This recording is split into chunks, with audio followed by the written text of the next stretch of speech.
Welcome back to a new episode. In the last one, we talked about how corruption is seeded into the fabric of Nigerian society. In this one, we're going to talk about how it affects the voting process. That's right, we are going to uncover the way rigging takes place and investigate ways Nigerians can avoid it from happening. So stay tuned, this one's going to be good.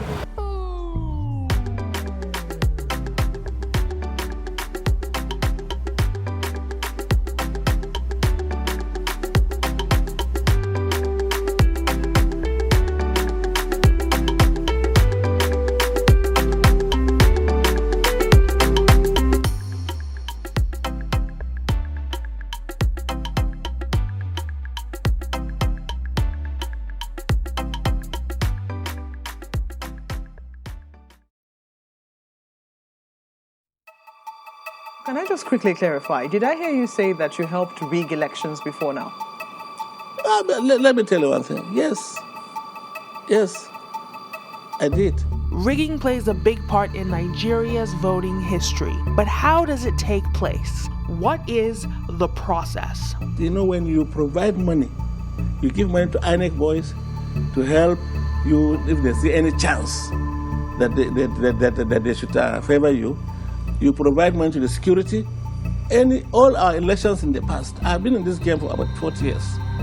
And I tell you, each time, it's not necessarily when I'm contesting election, but when my party sponsors a candidate. I would like that candidate to win election. And what we used to do before, we make provision for INEC, we make provision for security, we make provision for even agents of other parties, you know, so that they will not, you know, raise any objection to whatever we're able to get.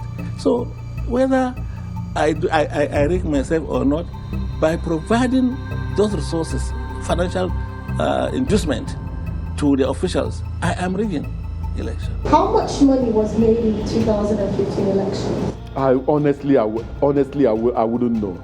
If somebody has confessed that he or she rigged the elections or that he or she induced INEC staff, it is for the person to provide the concrete evidence of what he or she did. And it's also for the security agencies to also try to find out how these things happen. There are several ways the elections are rigged. There's the old-fashioned snatching and stealing of ballot boxes. This method often happens in more violent conditions. Another method is when parties deploy envoys who bribe voters to vote for their party. Then you have the thumbprinting method where riggers thumbprint on multiple voting sleeves. And then there are also people who purchase multiple voters' cards. To be honest, I'm sure there are as many methods to rig the election as there are loopholes in the voting system. At Lagos State Model College, Nursery and Primary, at Mobolaji Johnson Place, Marwa Lekki. And here we met several, we call them voters, but they do not have a voter's card yet. And everyone is trying to get their card, but there are different stories, that they can't get their card. We want to talk to some of them to let you know what they are going through. All right, you're welcome.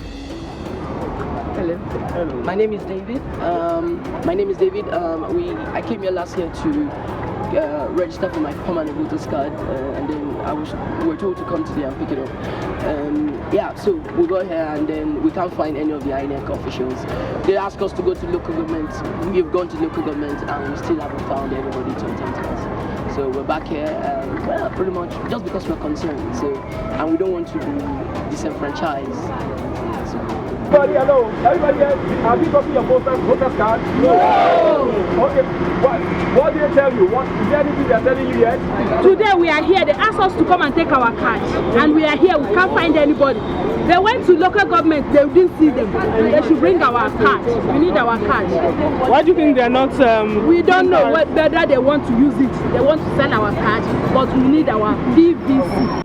Honestly, the issue of PVC collection is a very, very sore point. I think there is a few areas where we have hiccups. Non-sensitive materials have been moved, and some of them are also supervising the receipt and movement of some of these sensitive materials. So apparently, some of them are not paying adequate attention to the issue of PVC collection, and we have made it very clear to them that they need to pay attention. They need to have some staff dedicated to attend to the voters who want to collect their PVCs.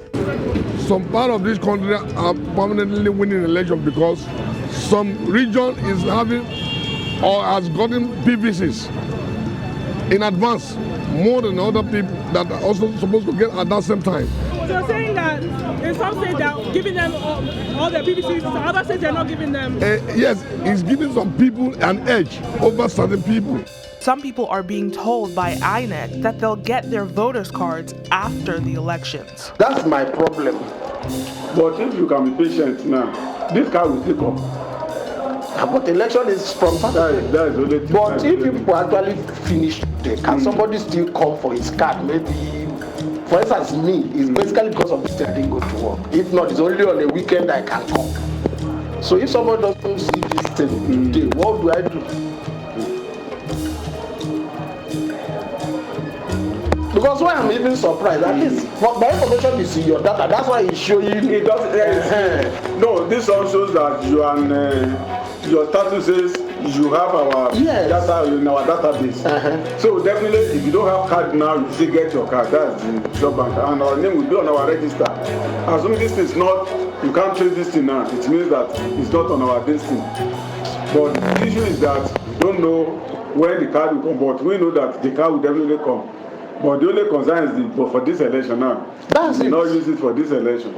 This provides a window of opportunity for said INEC staff to rent out a person's voter's card on election day, and then after election day, they'll give it back to the registrant. In August, when I registered to vote, the head of the INEC polling station in that location informed me that he had not received his salary in over a year. If this is true, non-payment of salaries could give INEC staff the incentive to sell PVCs. I am not aware that any staff is being owed salaries, and since I came here, I don't think anybody has complained to me that he or she has not received his or her salaries. The question on all our minds is, how can rigging be prevented? After the 2015 election, some INEC staff were arrested by the various security agencies, and some of them were taken to court, and some of them have been convicted, and so many of them have been interdicted by the Independent National Electoral Commission pending the time they clear themselves with the various security agencies. And all the INEC staff in the various INEC offices and even the ad hoc staff, we've told them this election has to be a consolidation election. We want to consolidate on the gains that have already been made in 2015. We don't want to lower the bar. If we cannot raise the bar, we should not lower the bar. That presupposes that every person has to act professionally and ethically. And we are drumming it into the ears of all the ad hoc staff that will be used in this election, that this commission will not tolerate any form of negligence, will not tolerate their being induced, or they are opening themselves to be bribed or doing things untoward that will harm the credibility of the electoral process. Civil groups who are interested in the electoral process will tell you when you vote, stay there. Let them count it in your front. So 10 of us go to 10 different, I vote in polling unit A, somebody votes in polling unit B, another person votes in polling unit C, we are all in the same ward, all in the same state. I know how many votes were from this unit. We know because we were there. Person knows because they were there. Person knows because they were there. And so when the numbers begin to trickle in, and it doesn't look like the numbers that we heard, you know there's been foul play. Most of the youth say they will come out to vote. They will vote and they say they were tired. They are tired and they want to go back home. No, I don't think this is our life. This is our future. We should come out, vote. When we vote, go to the collation center. When we go to the collation center, we should make sure the vote is being counted in front of us. And we should make sure the thing goes through the right channel. And that's the whole thing we have to do. People come out to vote. Politicians know, but Nigerians don't. It's really difficult to rig an election. Not to mention now with the PVC, with the card reader, it's really difficult. So the government will be banking on people not coming out in certain areas and people coming out in others. And so that's how, I don't envisage a situation where you're going to see a lot of, it will happen maybe in one or two very rural areas. I don't envisage a situation where you're going to have massive a massive stuffing of ballot boxes, massive stealing of ballot boxes. I don't see that happening. The rigging will only happen if Nigerians don't come out to vote. I'll give you an instance, Osun State. The situation in Osun State was dire because everybody knew that state was in serious trouble. The PDP person was campaigning against the APC person, and they went to the polls, and there were some peculiarities that they had to sideline in some election results. And the margin of victory was very tight. It was in a few hundreds. And so INEC said there is a law that if the amount of discarded votes or sideline votes is more than the margin of victory, they have to do a rerun. And so they did. And what happened in the rerun was that it was a smaller, because it was a smaller group of people that came out. The APC was now able to mobilize thugs and security forces to prevent those people from getting to the polls. Because they knew if those people get to the polls, there's not much you can do after that. Because you can't, this is not 2003, this is not 2007, when you can come rip a ballot box and nobody will know.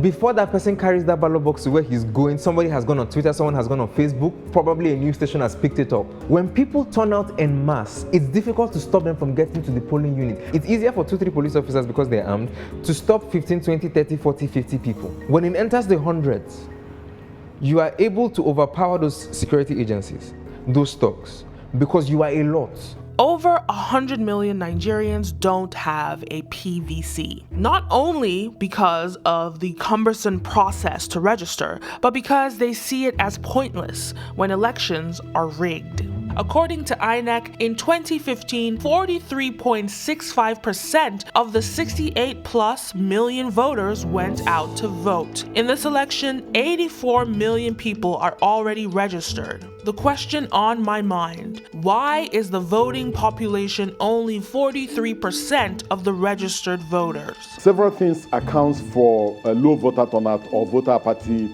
on election day. And from the research we conducted after the 2015 elections, we did the research and found out that because of the segregated nature of the voting, some people carried out accreditation and did not come back for the voting process. And this category of people were over 2 million. And it was because some of the people who are not too literate thought that accreditation means voting, so they stayed away.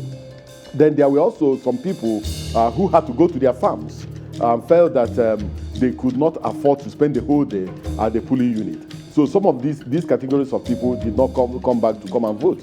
Then some persons with disability also had challenges of the segregated nature of voting. So some of them did accreditation and stayed away. And then there were all sorts of issues and all sorts of challenges. But some of those things we have taken on board. That's why the Independent National Electoral Commission decided to introduce continuous accreditation and voting so that those who want to go to the farm can come out early, cast their votes, and then they can go to the farm.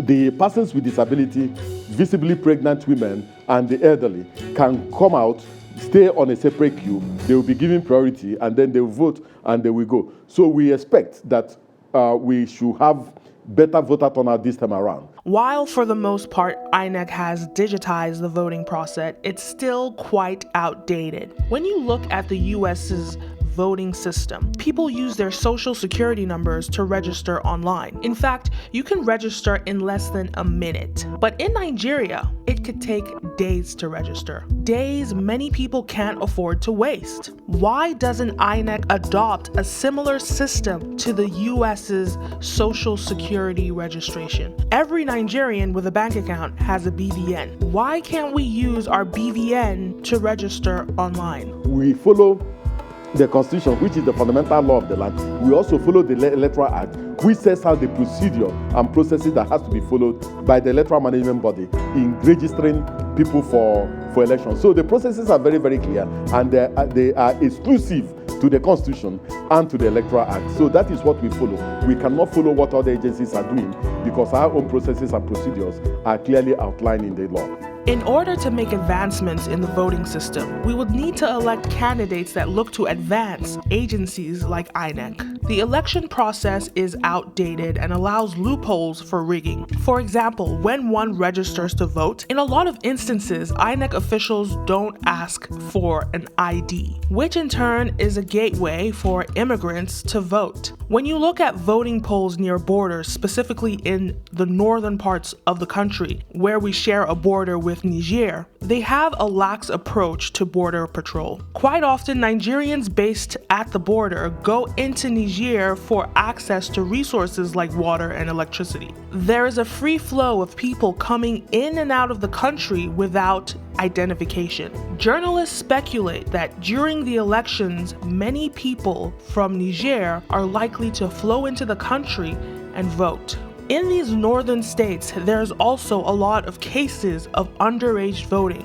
While the north has 4 million more voters than southern Nigeria, many of these votes are said to be illegitimate. But that's not to say all the votes from the south are legitimate. Nigeria has a long history of violence surrounding the elections, but after the 2015 election, which for the most part was considered peaceful, there is uncertainty whether the 2019 election will follow suit. When protests get violent, so you have thousands of people fighting against tens of security officers. And sometimes those thousands of people overpower those security officers and we now see it's a riot. So you now have to start deploying actual weaponry, tear gas to disperse them. Violence does not serve our electoral process. Violence can only dampen the morale of the Nigerian people. We have recruited over 800,000 ad hoc staff. And some of these people are young persons who are just out of the university. And some of them are still in the university. Violence will only dampen their morale.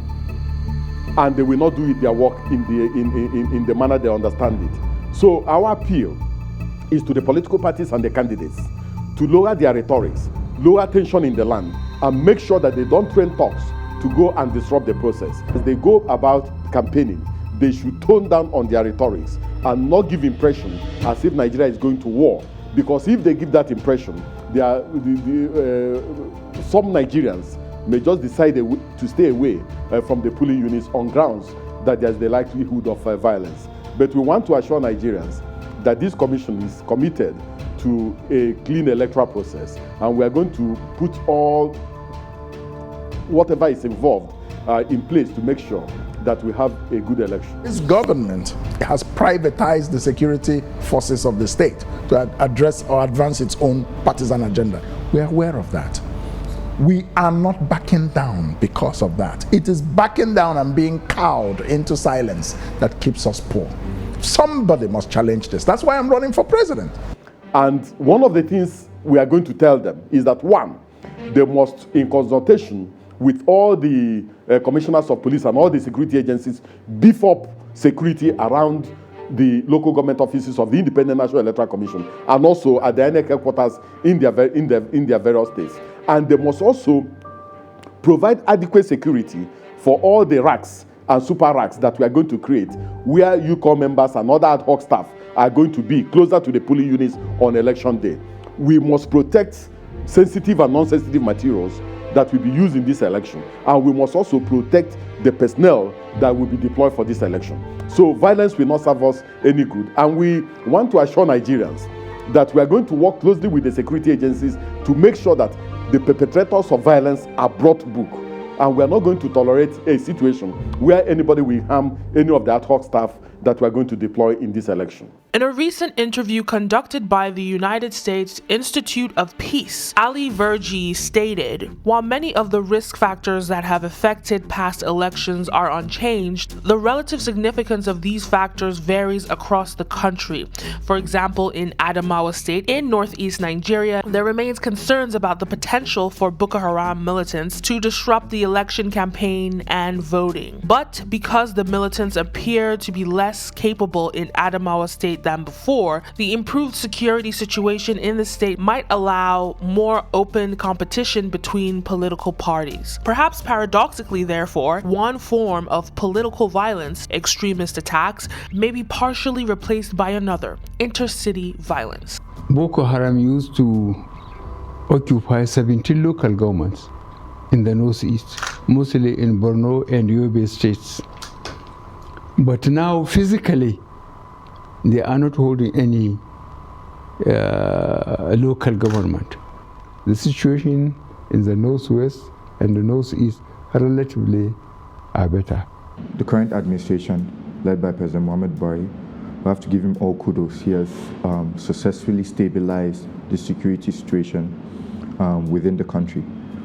There are spots of violence in some states. However, I think in large part, every Nigerian knows that the level of insecurity has markedly reduced. Within Adamawa, we are not so much concerned about the threat of Boko Haram. However, but we do understand that the recession has caused great strife amongst people. People are now struggling harder for limited resources. We need to stabilize the security situation, but it's more so the security infrastructure for you to be able to respond to skirmishes faster, as opposed to Boko Haram as an individual threat. Furthermore, Chris Kwaja stated, farmer-pastoralist conflicts are the most potent threat to the 2019 election. While Boko Haram is primarily active in northeast Nigeria, the conflicts between farmers and pastoralists have affected a much wider cross-section of the country. The ethno-religious orientation of the farmer-pastoralist conflict has further deepened divisions between Christians and Muslims. This may have serious implications for voting patterns, as there is a common perception that President Buhari has not done enough to address these problems, in part because he shares the Muslim and Fulani identity of most pastoralists. We realize that the honest issue is it's an issue of water. Typically, you don't see this farmer-herdsman clashes within the months of May to about November because it rains everywhere across Nigeria. However, once the dry season starts to approach, you start hearing skirmishes as far out as northern Adamawa coming down because they follow the Benue. Because the Benue River is a source of both dry season irrigation for farmers and source of water for the cows of farmers, both different sets of constituents go across the Benue. And the drier it gets come the month of January, February, March at its peak, you find herdsmen as far into Nigeria as Benue. And typically what happens is the average farmer looking for his livelihood locates himself around the Benue for irrigation. And the same cows are going close to the Benue for drinking. And then you find out that they either trample crops at germination phase or they eat the crops not knowing that they've been planted for a reason and it's not general. And then that's when the clashes happen. So for me, the clashes are not necessarily an ideology thing. It's more issue of the Nigerian government hasn't spent enough time and resources delineating property rights, what should be where, who owns what. Typically before they would stop at maybe Jos. They come through Adamawa, they go through Jos and they pause, but now you're seeing them go further down Benue. We're hearing of farmer-herdsman clashes in Kogi. That's to show you that it's getting drier and drier up north and the herdsman has to travel a much longer distance for food and water. So we in Adamawa know very clearly that it's a water issue. I think the best remedy for situations like this is first response, right? You don't want it to escalate past a level. So if you hear crops have been trampled upon or cattle have, how quickly you respond and actually address the problem stops skirmishes, because it's when they believe the government doesn't want to intervene in the so-called tragedy or destruction or damages, then matters that get taken up individually, and then you hear the crisis in the news that herdsmen and farmers have clashed. Across Nigeria, people told us that they expect the Independent National Elections Commission, INEC, to deliver a credible election, given the commission was able to do so in 2015.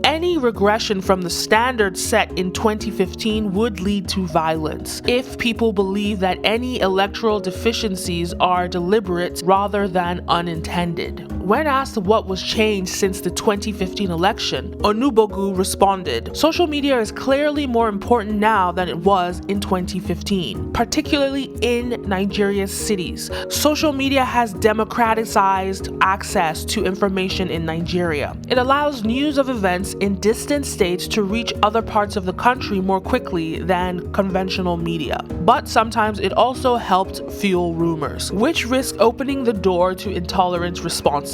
As INEC is doing its best to keep the election safe, let's hope the political parties do the same." On social media, let's share the hashtag #WatchThePolls to encourage each other to stay put and watch the counting of the votes. In the next episode, we'll analyze the presidential candidates from the least popular to the most. So come back for the next one. It airs on Wednesday, February 13th here on YouTube.